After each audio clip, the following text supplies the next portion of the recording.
揼骨揼出喎，靠自己好過。哇！啱係啊，大佬啊，你唔好撞我啲骨慘我啦，我就係穿啦。所以話骨場真係咪亂去啊！真係有人試過揼完骨都歪埋啊！咁佢就周不時就會順便喺大陸按埋摩先至翻嚟香港。咁有一次佢就同我講就話按完之後就好痛。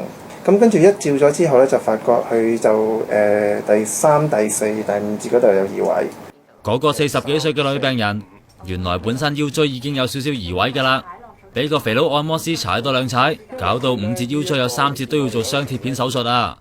可能即係以前嘅一半即係佢都話，譬如洗頭啊、彎腰啊，或者可能行路啊，都特別容易攰啊。查實呢啲個案好普遍，平均一個月就有3至5宗按摩受傷 case。通常都係 OL， 之但係最細9歲都試過中招啊！如果按摩完覺痛又唔理佢，隨時下半身癱瘓添啊！有啲人咧就係再去其他嘅地方又再按，希望咧可以改善翻呢個問題嘅時候咧，咁個情形就更加差啦。越喐嘅時候就越傷到嗰個神經線，或者個褪嘅情形咧就更加加劇。都市人工作繁忙，其實喺 office 都有方法可以幫自己舒筋活絡嘅。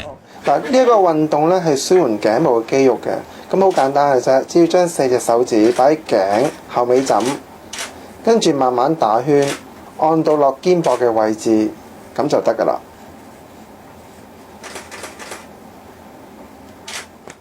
坐得耐腰酸背痛都有計㗎，